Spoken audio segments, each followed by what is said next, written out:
আসসালামু আলাইকুম। পৃথিবীর সবাইকে যে যে প্রান্ত থেকে দেখছেন, যেখান থেকে দেখছেন, সালাম ও শুভেচ্ছা জানাচ্ছি। আসসালামু আলাইকুম। আমরা যে জিনিসটি গতকাল দেখলাম যে কুমিল্লার 14 গ্রামে একজন বীর মুক্তিযোদ্ধাকে, ওনার নাম হচ্ছে আব্দুল হাই, ওনার বয়স হচ্ছে 78 বছর। একজন 78 বছর বয়সের খেতাবপ্রাপ্ত বীর মুক্তিযোদ্ধা আব্দুল হাইকে ওইখানে স্থানীয় জামাতের নেতারা জোতার মালা পরিয়ে গ্রামে ঘুরিয়েছে। সো আসলে এই কথাটি বলতে গিয়ে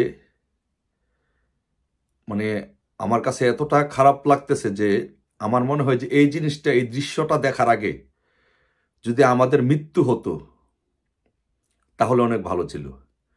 আমি মনে করি যে আমি আমার ফাঁসি চাই, আমার বিচার চাই। কেন আমি আমার ফাঁসি চাই, আমার বিচার চাই? কারণ এই ব্যর্থতার দায় এই জাতি, যেমন এই ব্যর্থতা, যেমন এই জাতির, এই ব্যর্থতা যেমন বাংলাদেশের, এই বাংলাদেশের নাগরিক হিসাবে এই ব্যর্থতার দায় আমারও। তাই আমি মনে করি আমার ফাঁসি হওয়া উচিত, আমার বিচার হওয়া উচিত।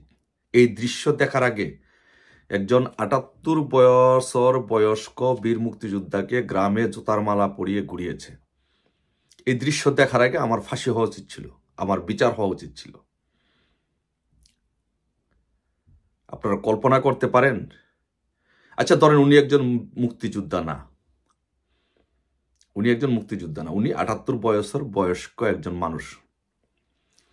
একজন মানুষের পক্ষে, কোনো ছাত্রদের পক্ষে, কোনো নেতার পক্ষে, একজন মানুষের যার কোনো ন্যূনতম মনুষ্যত্ব আছে, সে কি কখনো একজন 78 বছর বয়স্ক মানুষকে জুতার মালা পরিয়ে গ্রামে ঘুরাতে পারবে?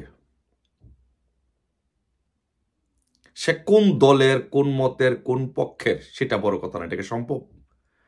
একজন মানুষের পক্ষে এই কাজটা করা সম্ভব? আমার পক্ষে, আপনার পক্ষে এই কাজটা করা সম্ভব? এটা কখনই সম্ভব না। কিন্তু জামাতের পক্ষে এই কাজ করা সম্ভব। সেটা এরা 1971 সালে প্রমাণ করেছে, সেটা 2024 সালে প্রমাণ করেছে, 75 সালে প্রমাণ করেছে। কারণ ওদের ভিতরে ন্যূনতম পরিমাণ কোনো মনুষ্যত্ব, ন্যূনতম পরিমাণ কোনো মানবিক মর্যাদা, মূল্যবোধ ওদের ভিতরে নেই। ওরা মানুষও না, ওরা কোনো ধর্মের লোকও না।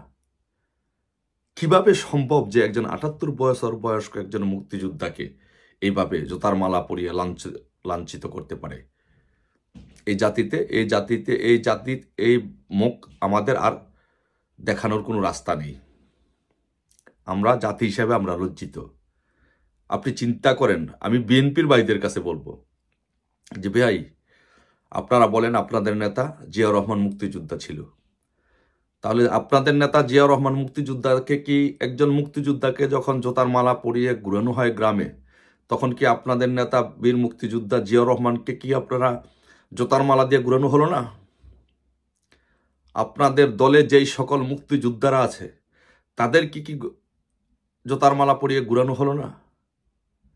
এবং আপনারা যে বিশ্বাস করেন এবং বলেন যে আপনারা মুক্তিযুদ্ধের দল, তাহলে আপনাদের দলকে কি, মুক্তিযোদ্ধার দল হিসাবে আপনাদের দলকে কি জোতার মালা পরিয়ে ঘুরানো হলো না?